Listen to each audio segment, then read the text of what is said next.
Ser Podcast.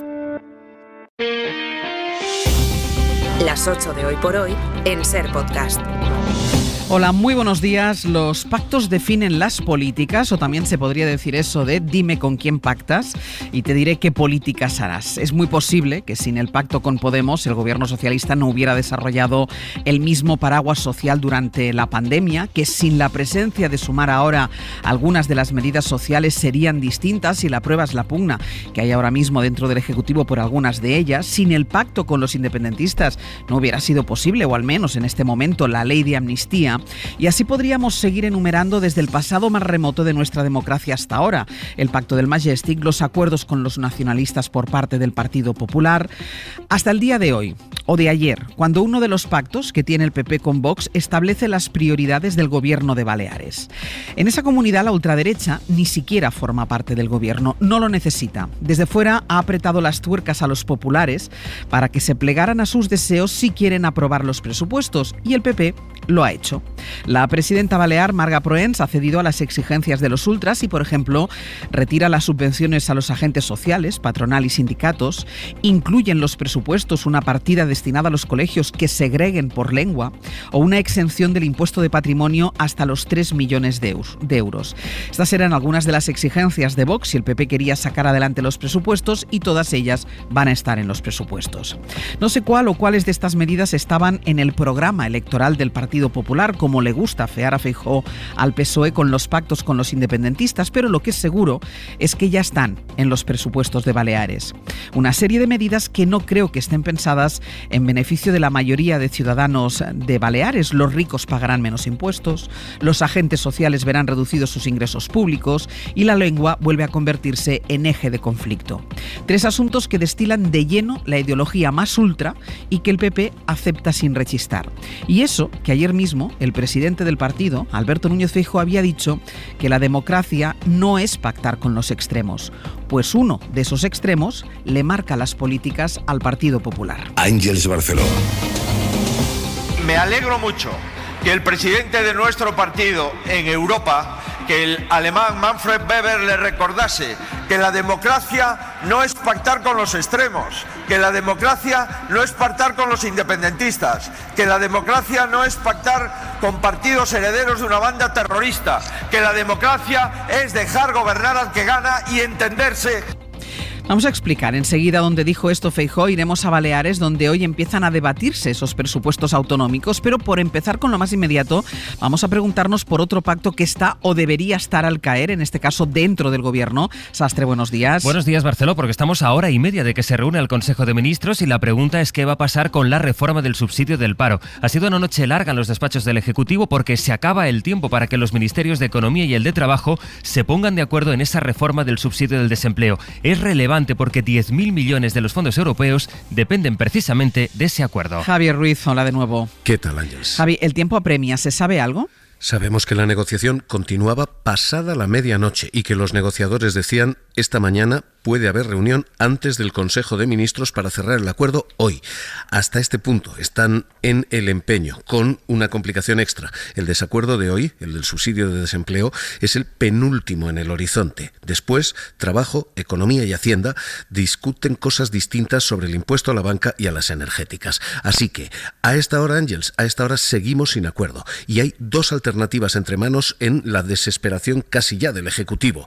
Si no se consiguen cerrar las posiciones, o se convoca un Consejo de Ministros extraordinario, fuentes del Gobierno dicen tras el turrón, el día 26 o el 27 como máximo. Eso sería rozar el poste porque hay que entregar a Bruselas las reformas pendientes antes de que acabe el año. O alternativa número 2, se pierden 10.000 millones de euros en fondos estructurales y nadie en el Gobierno contempla esa opción. Así que, Ángeles, sabemos que va a haber acuerdo, sabemos que se va a reformar el subsidio de desempleo, lo que no sabemos es ni cuándo ni a costa de qué. Pues quedamos pendientes, Javier. Hasta luego. Hasta ahora. Economía y Trabajo, es decir, los ministerios de Calviño y de Díaz negocian por el subsidio, pero a la vez tienen abiertas más conversaciones. Algunas las citaba ahora Ruiz. Hay una serie de medidas sobre las que el Gobierno va a tener que decidir antes de que acabe el año, en estos días que quedan. Por por ejemplo, y esa es la otra pregunta, ¿qué va a pasar con el impuesto de los bancos, con el impuesto a las empresas energéticas? Bueno, en eso también hay disputa política entre el PSOE y Sumar, no solo por mantener algunas de las medidas, sino por hacer bandera de ellas. Se tendrán que aprobar las que se aprueben en un decreto anticrisis en los pocos días que le quedan a este 2023. En el caso de Sumar, tienen la presión de Podemos, que en puertas de las europeas les señala como la izquierda que se reparte el poder a cambio de silencio, como deja caer esta mañana Irene Montero en una entrevista en El País. Josué Coello, buenos días. Buenos días, Ángeles. Josué, ¿cuáles son las diferencias en la coalición?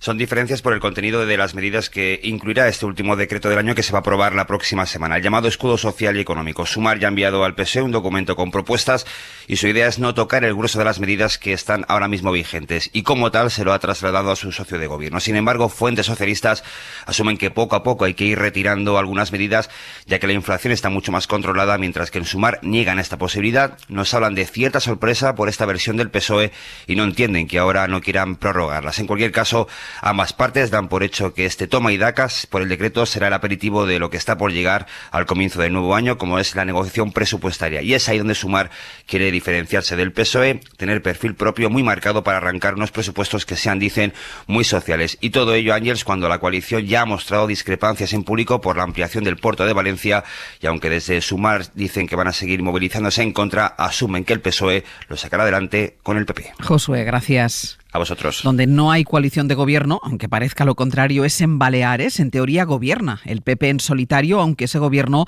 depende del apoyo parlamentario de Vox. Así que lo relatabas al principio, para poder aprobar los presupuestos, el gobierno de la popular Marga Proens le ha dado a Vox todo lo que Vox pedía. Esos 20 millones para los colegios que separen a los niños que estudian en catalán y los que estudian en castellano, o suprimir los 400.000 euros en subvenciones a los sindicatos y a la patronal. Las medidas se debatirán hoy, se aprueban mañana en el Parlamento. Mallorca, Juan Antonio Bauza, buen día. ¿Qué tal? Buen día. El PP considera que 20 millones de euros para los 4 primeros meses del plan de Vox de segregación lingüística es mucho, pero lo incluye. Ha votado en contra en comisión parlamentaria de quitar las subvenciones a sindicatos y patronal, pero se las quita. Son dos ejemplos de que a Vox no le hace falta estar dentro del gobierno para marcarle la agenda a un ejecutivo de Marga Proens que claudica y que le compra absolutamente todo. Y eso que cuando presentó a su equipo, allá por el mes de julio... Un govern en ses mans lliures, sense motxilles.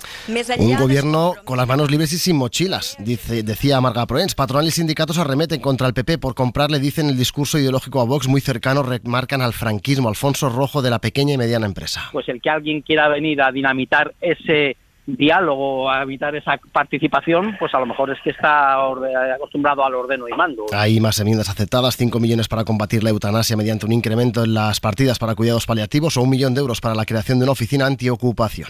Bauza, gracias. Hasta luego. Como ven, el PP cede ante Vox mientras deja que pasen los días sin responder a la oferta de reunión que Pedro Sánchez le hizo a Alberto Núñez Feijóo. Y como de toda foto se puede extraer una lectura, esta no está nada mal. Fue anoche cuando Feijóo acudió a la tradicional cena de Navidad del PP de Madrid, donde dijo eso de que la democracia no es pactar con los extremos, donde dijo a Almeida, al alcalde de la capital, que estamos en el momento más crítico de la España constitucional, aunque Almeida dijo más cosas. Seguir garantizando que Madrid sea el mejor símbolo de los valores constitucionales, que Madrid siga siendo el reflejo en el que todos los españoles se miran para saber cómo podemos convivir dentro de la Constitución y cómo podemos progresar, que Madrid siga siendo esa luz y esa esperanza. Esto fue en el acto que Feijóo compartió con Almeida y con Díaz Ayuso, que entregó, por cierto, a los militantes del PP 4 cestas de fruta, por aquello del me gusta la fruta. Y lo vamos a hacer de la mano de Alberto Núñez Feijóo.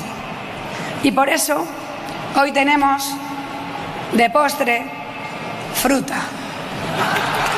Mariela Rubio, buenos días. ¿Qué tal? Muy buenos días. Digamos que Feijóo busca la complicidad de Ayuso para mantener la tensión contra la amnistía dentro del ciclo electoral que el PP ya da por empezado. Así es, y ayer de hecho Feijóo hacía una petición expresa al PP de Madrid, la maquinaria mejor engrasada del aparato popular, para mantener la tensión en la calle en el 2024. El objetivo, que gallegas, vascas y europeas discurran en un clima general de protesta. Génova sabe que le será muy difícil mantener permanentemente activo el pulso contra la amnistía y necesita el músculo de la militancia de Ayuso para seguir convocando movilizaciones. Sánchez confía en que venga la amnesia después de las fiestas, decía Feijóo, no lo permitamos. Y yo os pido que cojamos fuerzas para el año 24. Si ellos no se cansan, nosotros no podemos cansarnos de defender nuestra democracia. Estaremos en contra de la amnistía en las calles y en las plazas de Madrid. Sánchez confía en que venga la amnesia después de las fiestas, pero hablaremos y tendremos memoria, y a esto os convoco.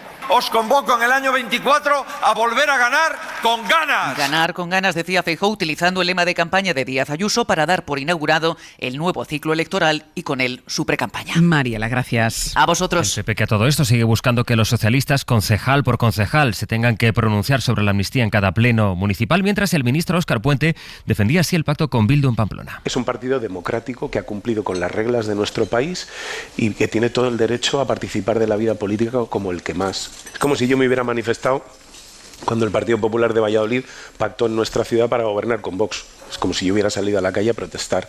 Por eso no es una actitud muy democrática, que digamos. Ha venido el frío antes de que bajen más las temperaturas en los próximos días, Jordi.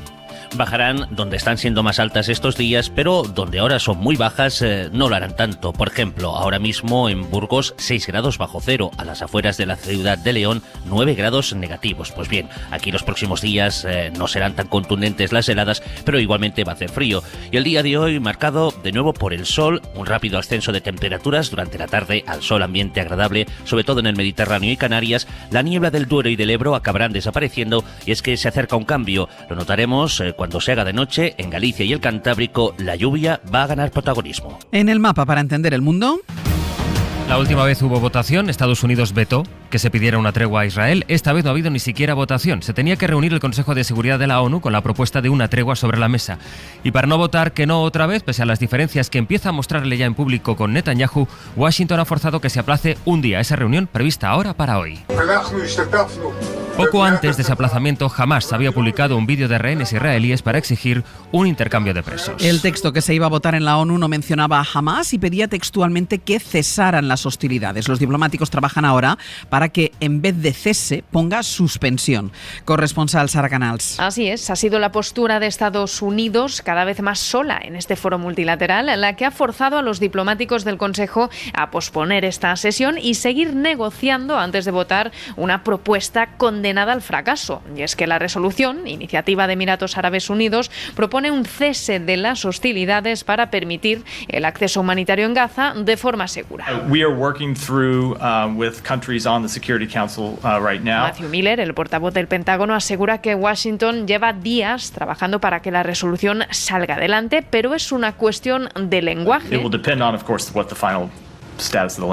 La que no acaba de convencer a los estadounidenses, que presionan para utilizar el término suspensión en vez de cese para evitar cualquier referencia que dé a entender una defensa de un alto al fuego. Así que una vez más la postura de Estados Unidos paraliza los esfuerzos de la ONU en una situación que algunos expertos comparan ya con el aislamiento de Rusia en la Asamblea General por la invasión en Ucrania. Sobre la guerra de Ucrania, precisamente el frío congela los avances sobre el terreno. La situación se enquista mientras Europa corta una de las principales fuentes de financiación para Moscú, Bayo, que es la compraventa de diamantes. Sí, hasta ahora los 27 no lograban incluir esos diamantes en sus rondas de sanciones debido al veto de Bélgica, empeñada en proteger la industria de las piedras preciosas de la que Amberes es la capital mundial. Una postura que ha cambiado tras haber acordado la Unión y el G7 un mecanismo para trazar el recorrido de los diamantes rusos. Diamonds, they travel and they often get mixed.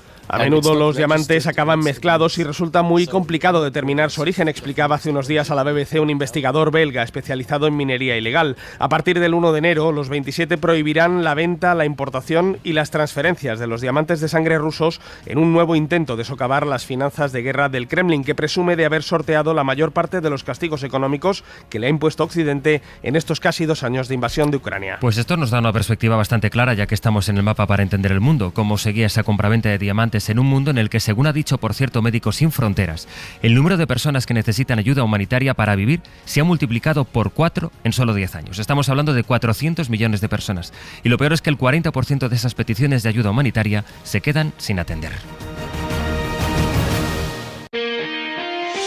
Hoy por hoy noticias. Ser podcast. Hay algunas noticias que necesitan aclarar de inmediato, que son de 2023, que no son de antes, porque es ahora cuando, pese a la oposición del sector más duro de la Iglesia, el Papa ha aprobado que la Iglesia pueda bendecir a parejas homosexuales, aunque se niega a llamarlas matrimonios. Roma, Marina García. Buenos días. Sí, el Papa Francisco había ya mostrado una apertura insólita durante esta década. Se una persona è gay e ha buona volontà, ma chi sono io per giudicarla? y un carácter conciliador respecto a la acogida de la comunidad LGTBI dentro de la Iglesia. Ser homosexual no es un delito. De hecho, ya este mes de octubre, respondiendo a 5 cardenales ultraconservadores que buscaban hacerle oposición, abrió precisamente la posibilidad de bendecir a las parejas del mismo sexo. Pero ahora es un hecho y queda reflejado en un documento publicado por la Congregación de la Doctrina de la Fe, el organismo que tutela la moral católica. Los curas deberán bendecir a las parejas homosexuales si ese es su deseo, un cambio que da un espacio a la comunidad dentro de la Iglesia, pero que viene en la norma delimitado de forma muy concreta. No puede confundirse en ningún modo con el matrimonio tal y como la Iglesia católica lo entiende entre un hombre y una mujer, lo cual elimina la posibilidad de celebrar rituales o incluso usar vestimentas relacionadas. Debe ser una bendición con una oración breve y espontánea. Y en Chile, en el día después del fracaso de la reforma constitucional, Boric aprovecha para ganar apoyos mientras la derecha del país se divide. Es una información de Enrique García. Sí, fueron las clases medias y las más pudientes las que abrazaron mayoritariamente la papeleta de rechazo, mientras que la población con rentas más bajas se decantó por el texto propuesto por la ultraderecha. Marta Lagos es socióloga y directora del Latino Barómetro. La otra casi mitad, 45% del país, la aprobó. También se trata de la población más enojada con la política, etcétera. Y yo creo que ahí es donde está el problema. Así que la batalla se centra ahora en ese nicho electoral. ¿Qué partido va a ocupar la hegemonía del espacio más conservador? Hasta ahora lo lideraba el partido de José Antonio Cast, que queda especialmente debilitado. Así que la derecha más moderada, la que se ha turnado la gobernabilidad de Chile, busca ahora dejar de ser el hermano menor de los ultras y revalidar su posición en el tablero político de cara a las elecciones generales de 2025. Y en 10 minutos el abierto. Compartiremos el análisis con Nacho Corredor, Elena Pisonero y Víctor Lapuente. Para no perderte ningún episodio, síguenos en la aplicación o la web de la SER, Podium Podcast o tu plataforma de audio favorita.